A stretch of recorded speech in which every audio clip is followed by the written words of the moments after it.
Assalamualaikum warahmatullahi wabarakatuh.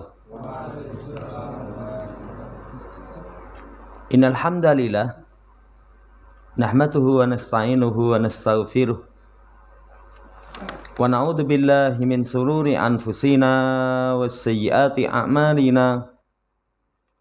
May yahdihillahu fala mudhillalah wa may yudlilhu fala hadiyalah. Wa asyhadu an la ilaha illallah wahdahu la syarikalah wa asyhadu anna Muhammadan abduhu wa rasuluh. Allahumma salli ala Muhammad wa ala ali Muhammad. Ya ayyuhalladzina amanu taqullaha haqqa tuqatih wa la tamutunna illa wa antum muslimun. Ya ayyuhan nasu taqu rabbakumul ladzi khalaqakum min nafsin wahidah wa khalaqa minha zawjaha wa batha minhuma rijalan katsiran wa nisaa'a wattaqullaha alladzi tasaaluna bihi wal arham innallaha kana 'alaikum raqiba. Ya ayyuhalladzina amanu taqullaha wa qulu qawlan sadida yuslih lakum a'malakum wa yaghfir lakum dhunubakum wa may yuti'illaha wa rasulahu faqad faza fawzan 'azima. Amma ba'd, fa inna asyraqal hadits kitabullah wa khairal hadi hadi Muhammadin sallallahu alaihi wasallam wa syarrul umuri muhdatsatuha fa inna kulla muhdatsatin bid'ah wa kulla bid'atin dhalalah wa kulla dhalalatin finnar. Ma'asyiral muslimin rahimani wa rahimakumullah. Pertemuan yang lalu kita telah menyelesaikan kitab yang kita baca. Pagi hari ini kita belum melanjutkan membaca kitab, tapi kita akan sampaikan kesalahan permasalahan akidah yang tersebar. Apa saja perkara-perkara akidah yang tersebar tapi ternyata salah. Para ulama sebutkan, pertama seputar la ilaha illallah. Kesalahan yang tersebar itu, la ilaha illallah itu sekedar ucapan. Jadi siapa yang mengucapkan la ilaha illallah, maka jaminan mendapatkan jannah. Sekedar ucapan. Ini merupakan kekeliruan. Saudara yang saya hormati, karena konsekuensi kalimat ini itu bukan hanya ucapan. Tapi seorang yang mengucapkan harus mengikhlaskan agama untuk Allah Subhanahu wa taala. Kufur kepada taghut. Sebagaimana nanti di surat An-Nahl ayat yang ke-36. Kata Allah Subhanahu wa taala, "Walaqad ba'atsna fi kulli ummatin rasulan an i'budullaha wajtanibut taghut." Sungguh kami telah utus pada setiap umat seorang utusan. Yang utusan itu menyeru, sembah Allah, tinggalkan taghut. Ayat ini menunjukkan kepada kita, sembah Allah, tinggalkan taghut. Konsekuensi la ilaha illallah. Ketika seorang berucap la ilaha, kufur kepada taghut.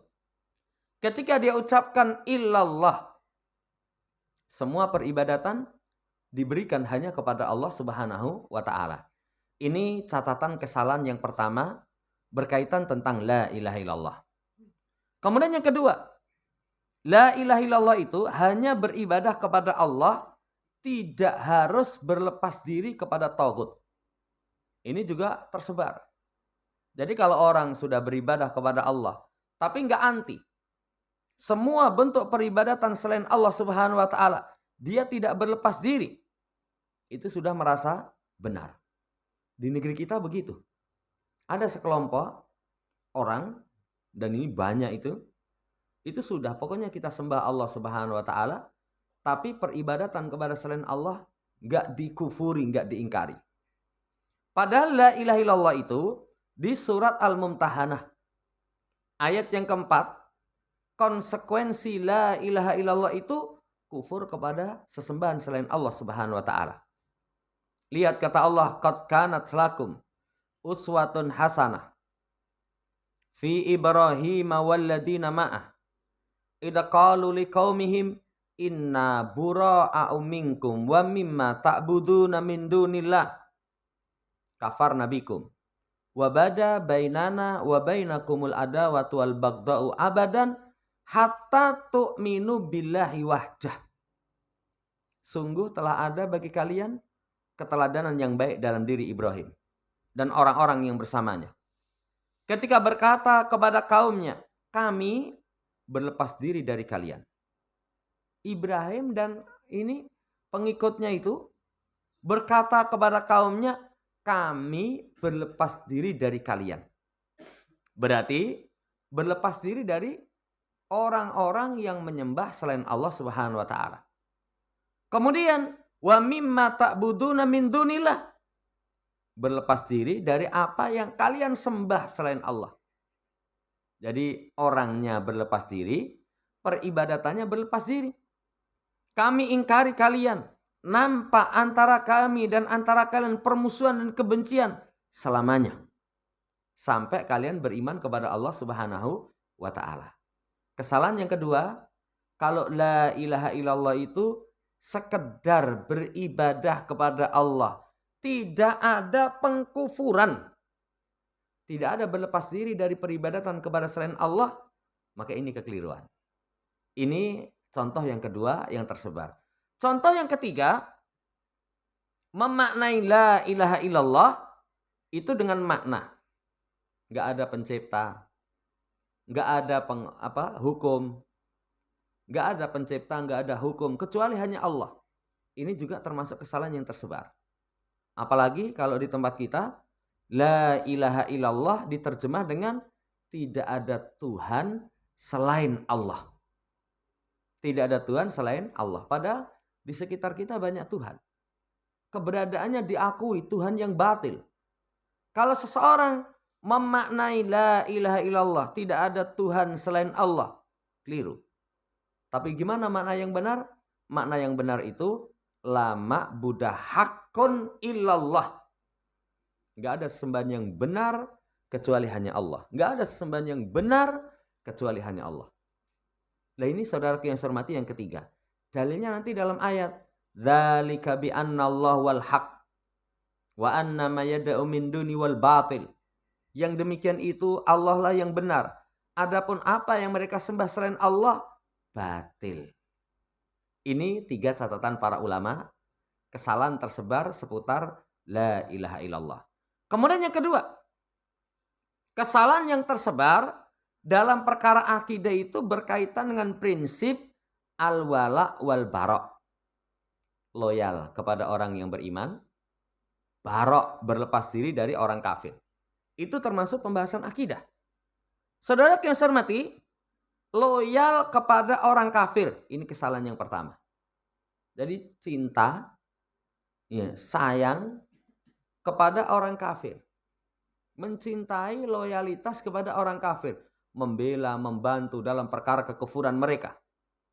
Ini termasuk perkara yang salah poin pertama. Dalilnya para ulama bawakan surat Al-Baqarah 120. Kata Allah walan tarda ankal yahudu walan nasara hatta tattabi'a millatahu. Yahudi Nasara itu sekali-kali nggak akan ridho kepada kalian. Sampai kalian ikuti milah mereka. Mereka saja nggak ridho dengan kita. Ya, tapi kenapa? Ke orang malah loyalnya kepada orang kafir. Tapi kadang karena di belakangnya itu ada tokoh-tokoh yang backingi, punya kekuatan, kadang dianggap biasa. Kayak di negeri kita, yang kemarin rame itu, salamnya salam Yahudi. Kemudian, kenapa kalian benci Yahudi? Yahudi itu anak keturunan Nabi. Dibela mati-matian. Loyalitas kepada orang Yahudi, orang Nasara. Ya, ini kesalahan dalam prinsip al-wala wal bara'. Allah sendiri katakan kok, mereka nggak akan ridho kepada kalian sampai kalian mengikuti milah mereka. Ini kesalahan yang pertama. Kesalahan yang kedua, cinta kepada mereka. Jadi cinta kepada mereka. Ini juga keliru. Sampai para ulama kasih contoh. Cintanya karena sesama hobi. Hobi, senangnya suka sepak bola. Ada orang kafir bintang sepak bola. Wah, dicintai, diloyali. Semuanya, kaosnya mirip, potongan rambutnya mirip, ya, sepatunya mirip, nomor punggungnya sama. Padahal jelas orang kafir. Seperti ini kesalahan dalam masalah al-wala' wal bara'. Mencintai mereka. Ini dikasih contoh sebagaimana seorang cinta kepada orang yang hobinya sama dengan dirinya. Kemudian yang ketiga, termasuk kesalahan dalam masalah al-wala' wal bara' itu, as-safaru ila biladil kufar li ghairi hajah awid darurah. Pergi safar ke negeri kafir bukan karena kebutuhan. Kebutuhan itu contohnya dakwah. Kebutuhan itu contohnya mempelajari teknologi yang di negeri Islam belum ada, sementara sangat dibutuhkan. Itu boleh. Itu pun nanti ada syaratnya. Syaratnya punya ilmu, punya kesolehan. Punya ilmu, kalau ada kerancuan dari syariat-syariat, aturan-aturan mereka, itu bisa membantah. Tapi kalau punya kesolehan, terhindar dari akhlak bejat mereka. Makanya nasihat ulama, kalau memang seseorang safar ke negeri kafir karena kebutuhan, itu dia harus ketika safar ke sana itu ya harus memiliki kesolehan. Lah kesolehan itu nanti menjaga dari perilaku akhlak yang buruk. Kalau perlu memiliki istri diajak. Saudara yang saya hormati, ini bentuk loyalitas. Kita kalau tinggal di negeri kafir saja diperintahkan untuk hijrah. Mampu berpindah, tidak ada kebebasan menjalankan syariat di sana, wajib hijrah. Kalau mampu menjalankan syariat di sana, tapi mampu hijrah, sunnah hijrah. Dalam rangka memisahkan diri dari orang kafir. Nah ini contoh yang ketiga. Kesalahan dalam penerapan al-wala' wal bara' malah safar ke negeri kafir. Tanpa ada kebutuhan. Apalagi kalau pendorong safarnya itu hanya sekedar. Ya, hanya sekedar untuk bersenang-senang untuk tamasya. Jadi sekedar untuk itu. Saudara yang saya hormati, lah kalau seseorang safarnya hanya untuk itu, sudah bahaya. Kerusakannya banyak. Pertama, bertolak belakang dengan prinsip al-wala' wal bara' supaya kita hijrah. Yang kedua, takjub dengan apa yang ada pada mereka. Orang kalau sudah takjub, wah, bunga sakura itu. Ya, akhirnya pulang budaya-budaya mereka yang itu misalkan bertentangan dengan Islam dipakai. Itu berawal dari takjub. Kalau seorang misalkan ya safar ke negeri kafir hanya sekedar piknik, santai-santai, nanti menguatkan perekonomian mereka. Ini banyak kerusakan-kerusakan yang ditimbulkan.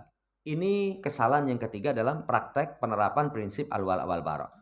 Yang keempat, kesalahan dalam penerapan prinsip al-wala' wal bara' itu adalah ketika orang memuji menyanjung orang kafir. Jadi memuji menyanjung orang kafir, parahnya lagi disertai dengan ihtiqarul muslimin wa syariatihim. Meremehkan kaum muslimin, meremehkan syariatnya. Apa wong Islam ki? Ya, wah saya itu tinggal di Japang. Japang. Itu kalau lampu itu merah walaupun semua nggak ada, tetap mandek.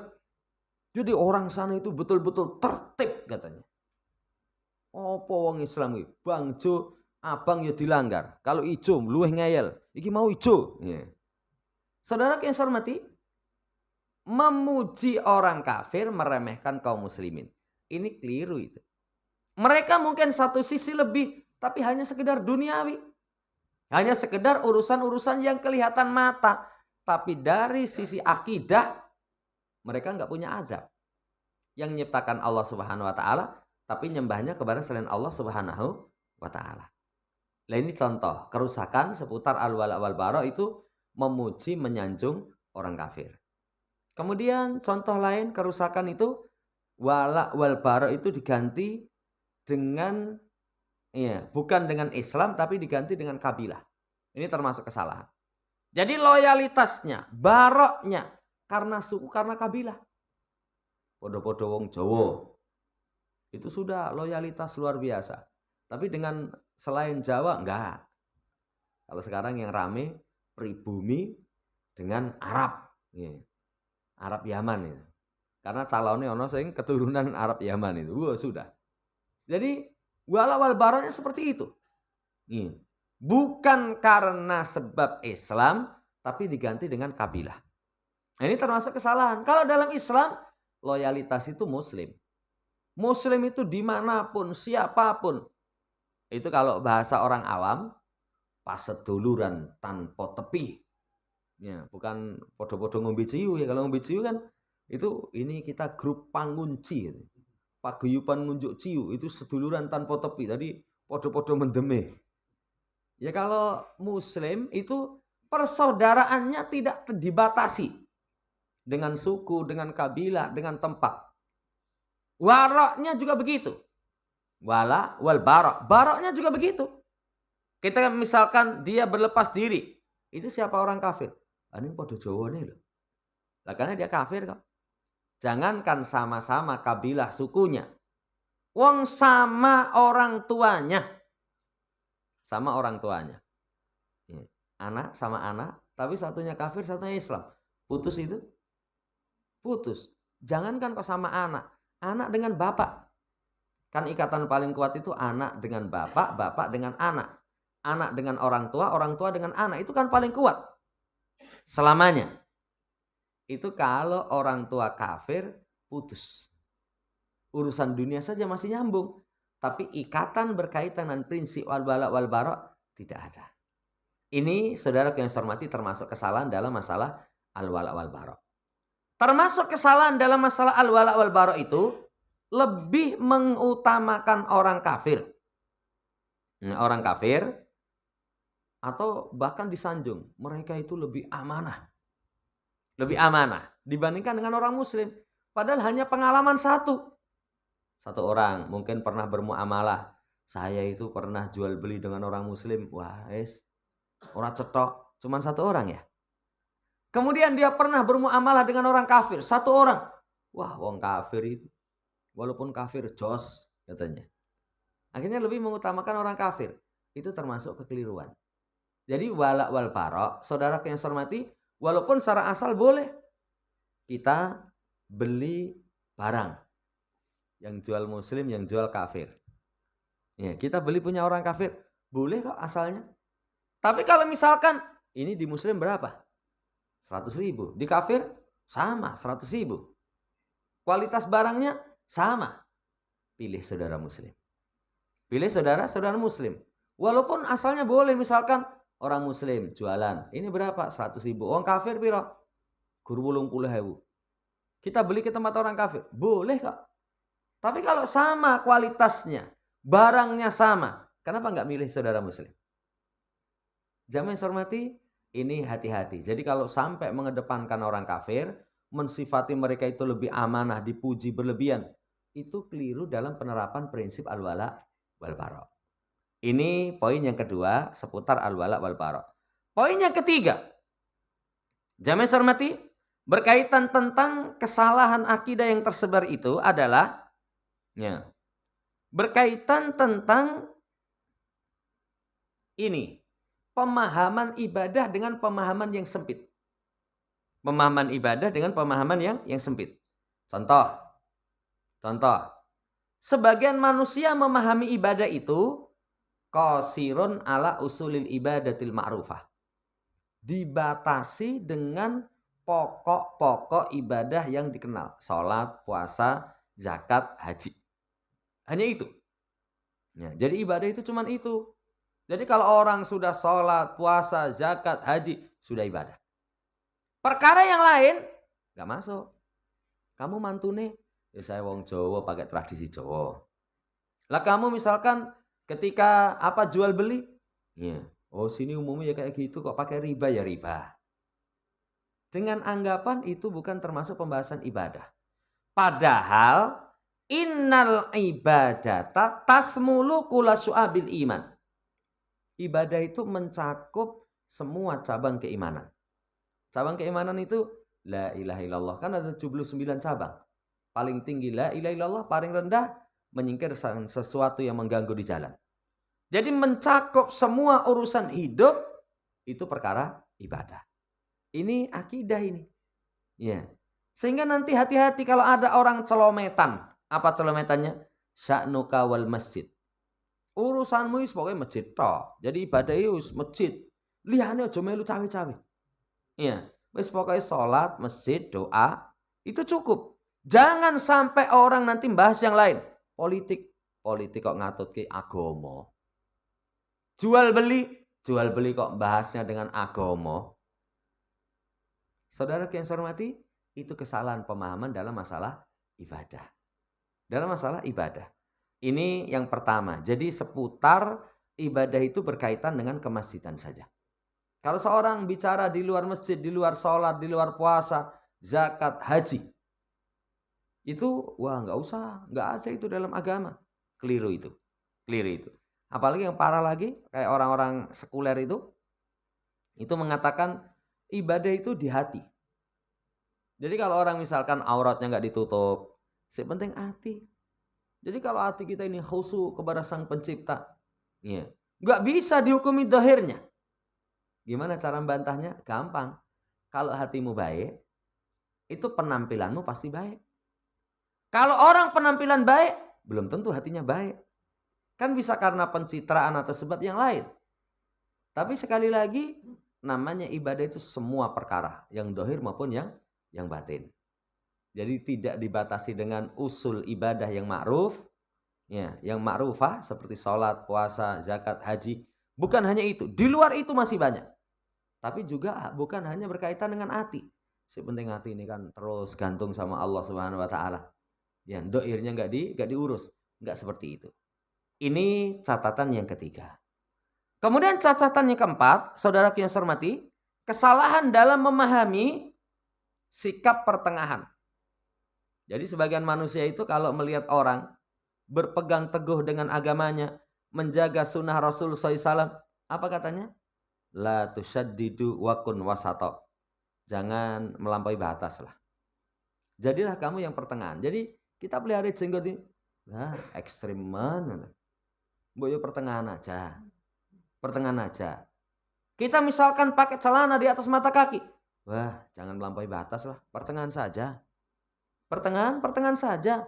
Jamaah hormati, ada yang seperti itu pemikirannya. Ini pemikiran yang keliru. Pemikiran yang keliru.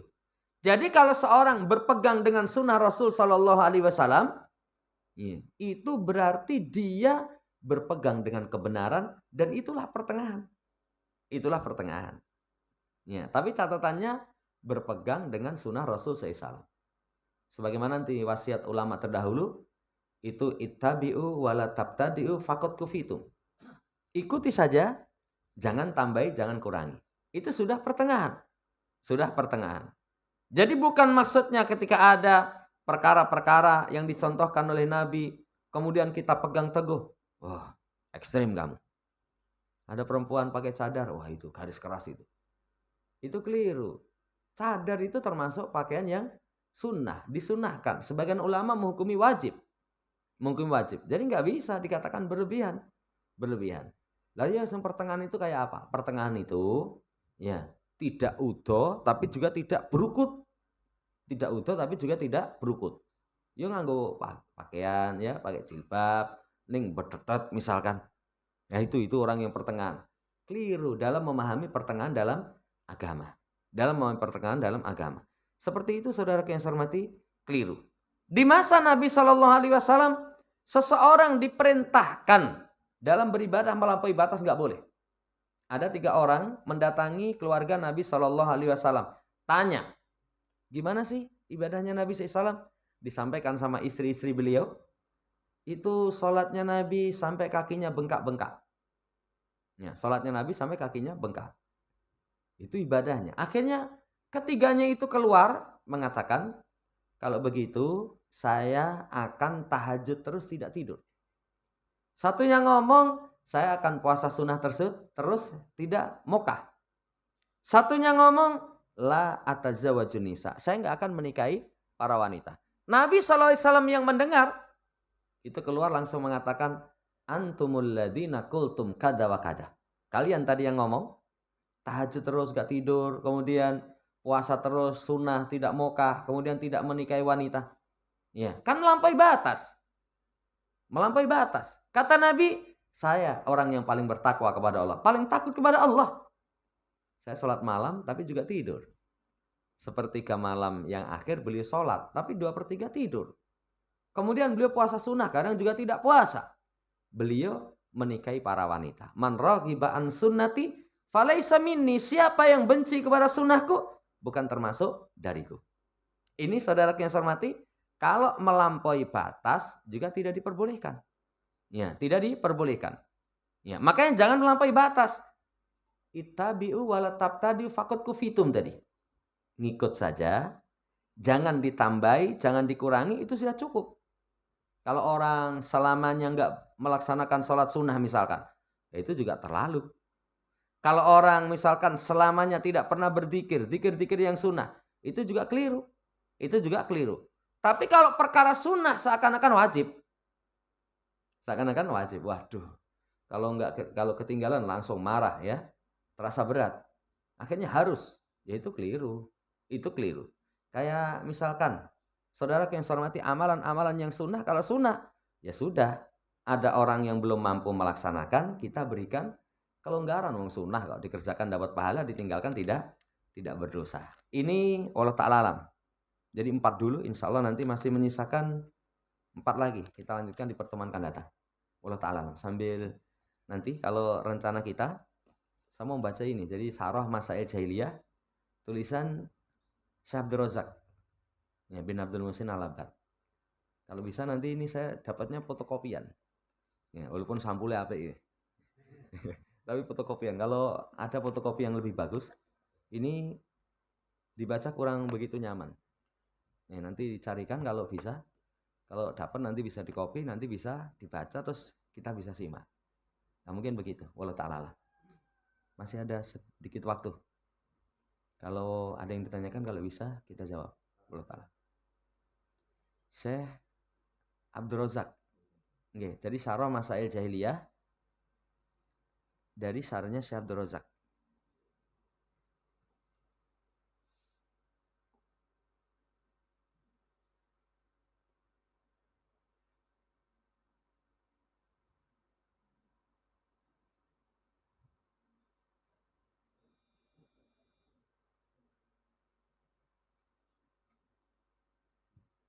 Cukup? Demikian. Subhanakallahumma rabbana bihamdika asyhadu an la ilaha illa anta astaghfiruka wa atubu ilaik. Assalamualaikum warahmatullahi wabarakatuh. Nanti kalau sudah siap